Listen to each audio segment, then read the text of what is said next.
It's a three-part question, and I think we can ask it in that way as well. I think it's very important for people to find out what is it like to be a student at international business in the Hague University. Was it student life like in the Hague? You know, and safety, security. How is your experience so far? I think yeah, tell us anything and everything you'd like to.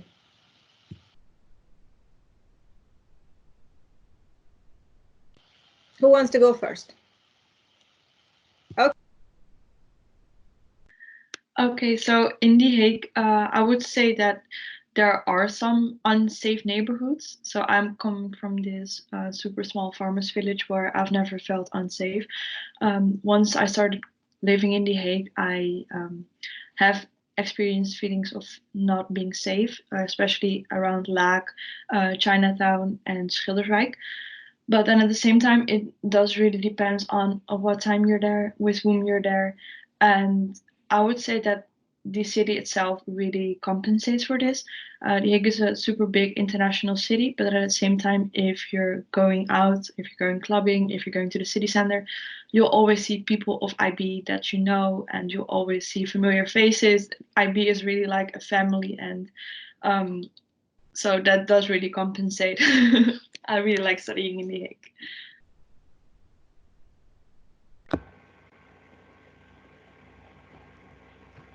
Okay. The city itself, the Hague, is really beautiful. Like I really fell in love with it. It's a really good environment to study, and actually to be a student because you have the days when there are not so many parties, and then the days when there are a lot of parties, and you have plenty to choose from. So that's really good.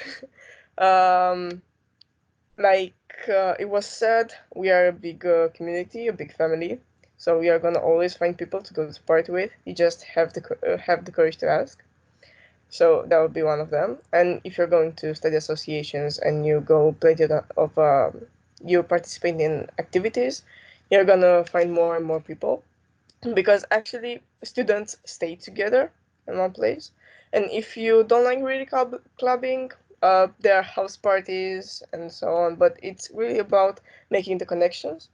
For me, The Hague is safe, but as it was said, it depends on the hour you are going out because, like, to be honest, every city has its dark side, let's say so. But it's really important to go in a group if you want to go late at night or things like that. But the clubs are safe, and there are always security guards and so on. If there's a problem, they're always gonna come and help you with it. I didn't have any problems, and I really go out sometimes. But you have to take care, like, to manage to have the balance between the studies and the social life, because if you don't take care of it, you really are gonna get in trouble at the university.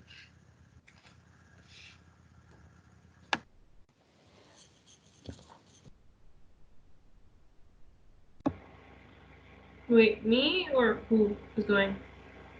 Should I go? Yeah. Nashwa. Okay, great. So for my 3 years in, like, my 3 year experience in The Hague, I'd say the life as an IB student, we as IB tend to be a huge family. So you will end up like, there's so many events that you will see IB students at. Just like how Kim said, it's very hard to walk in the city center without seeing an IB student. And almost every time I've gone to the city center, I've seen an IB student in their place of work or just in the distance, or I've actually met up with someone from IB. So I'd say like the life as an IB student is very vibrant. You always have something to do. There's always an event happening. There's always a party to go to. There's always someone's birthday. There's always this. There's always that. Depending on if you're part of a study association, sometimes there's always work that involves you to become a part of this family. Um, Depending on the councils that you're a part of and everything that you're participating in, you can just increase your amount of events that you can go to as the more active you get in the community. The life as a student in The Hague. The Hague is a very student-friendly city, at least from my perspective and from my experiences. There are a lot of areas where you can go as a student. You do get discounts some places you just don't. But it's a very residential place as well. So you have, for example, the Hague market where you can get very cheap fruit and vegetables. You have the beach that's around 7K, or like a 20-minute bike ride away from the city center. You have a lot of parks around in The Hague. You have like there's just so many opportunities for you as a student to have fun in, and it's not a boring town. For me, I've lived in huge cities my life, like Dubai, for example, Jeddah, Lagos. For me, The Hague is a big enough city that I can bike around in ease, and it's very bike accessible, as every Dutch city should be. But it's just like as a student that becomes very friendly, because if you can't afford to go on the tram system, so if you're an international student, can't get the OV chip card, like the free Dutch system, then I'd say biking is almost like the next best option, and it's probably the best alternative you will find. And is The Hague safe? I just like how Kim and Flavia have already said, depending on the time that you go and the place, and if you're alone. If you're biking around, The Hague does automatically become safe because you can kind of run away from whatever is happening, like bike away. But I'd very much say that depending on the time you're going and where you're going, city center sometimes does become an iffy place to go. And also behind the university, there are a couple of residences that are a bit iffy to go. But yeah, it's overall a very safe place. And if you're in a residential area in the west or the east side of The Hague, so extreme west, extreme east, it's a very safe place there as well. So that's my experience. And Kiana. Unlike most of my peers, I started the IB as a 17-year-old. So, of course, that immediately limited my student party goings. But thankfully for me, there were a bunch of bottles, a bunch of pre-drinks that I was still able to go to. And no matter what, there is always something to do, even if you're not allowed to do it yet. So, like, sure, there are parties every week at Miller's, every month at Havana, but then you can always do something with your friends prior to that party, and then when they go, you've already had your fun. You go home, and then you hear all the funny stories afterwards. Of course, Focus also organizes a bunch of bottles, so that's always that's all also very fun to go to. And it's not just only about the partying; it's also you you, you do so much more than just party. I mean, every now and then, me and a couple of friends from my class will just come together, have a meal, and just catch up.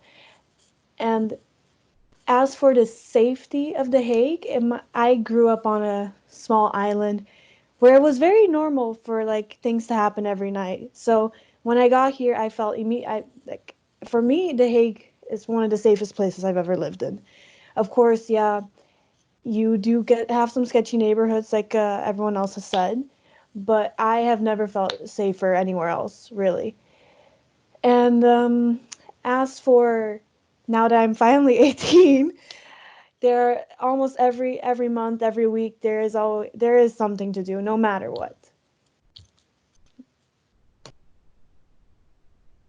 And Darina, do you have anything to add to living in The Hague?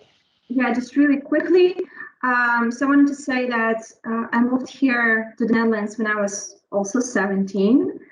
And throughout the 5 years, I can say something that really distinguishes an IB student in the Hague University is that you never really feel as homesick because the campus has so many activities going on. You always have something to do. And IB community really takes care of each other. Sometimes after exams, they give you cookies and warm tea, and they're trying to talk to you, like, how you doing, just checking in with you. And if you look at the bigger cities like Amsterdam or Utrecht, which are more populated, they has more space for you to study, to self-reflect, to just like have some space to breathe. But even though it's really growing in international cities with plenty of activities to do, and I do feel safe in The Hague most of the time. You just have to really understand that there is a fun part of activities and there's something that you have to feel responsible for. And don't be involved in something that you don't want to be involved in, and just don't be as naive as as it can be when you're 17 or 18. That's it. Brilliant. I mean, I think also it's important to note that the program is very aware of how old students are when they come in, when they start with us. Between the year coordinators in the first year and your mentors, one of the systems that we've developed also is to make sure that there's a mentor for every 27 to 30 students. So there's someone who really watches out for, you know, how many of the students in my care are underage and, you know, over 18, and, you know, that we know your phone numbers, that we know a little bit about your families and where you live, and, you know, health conditions. So another aspect of this community is also having sort of an understanding of student bodies in its smaller parts. So I have a first year group that I mentor, and I have a third year group that I mentor. I know exactly where each and every one of my third year students are. In fact, with the coronavirus crisis, I've been on the phone with each and every one of them in Peru, in Thailand, in Indonesia, in Germany. So I'm kind of making sure that I've spoken to them, and I'm part of the decision making that they're unfortunately having to do in this time of crisis. And I'm also a mentor of a first year group of 30 students, and I've been I'm in the process of talking to each and every one of them, making sure that they feel they're settled, they're somewhere safe, and, you know, that they have a passage home if they want to go home, and they're following their online classes. I also know which I think is a very empowering thing for mentors as well. I know all of their underlying, if anybody has an underlying health condition, I know that. And that gives me the ability to maybe first prioritize calling them or making sure that they are okay at this time. And these are things that the program facilitates in order to, from our side, try our best to make you feel safe and secure. And then, of course, we have this very interesting point, which is, you know, at some point, like Kiana, everybody turns 18 and then keeps growing up, and then you're a legal adult. And that's also a big part of doing a bachelor's degree, is at some point in that study, you're going to be an adult as well. So a lot of your responsibilities become entirely yours, right? And then the way the IB program tries to help is really give us many opportunities for you to be a community, feel like a community, so that even if you feel like, oh, I'm responsible for my own well-being and safety, that you feel free enough to talk to your community, whether they are teachers or students or mentors, it doesn't matter, so that people are aware of where you are in space, in life, and progress and everything. So those conversations continue to happen as well. So I'm hoping that's how, you know, we hope the program helps students feel like they're closer, and they feel like they're taken care of as well.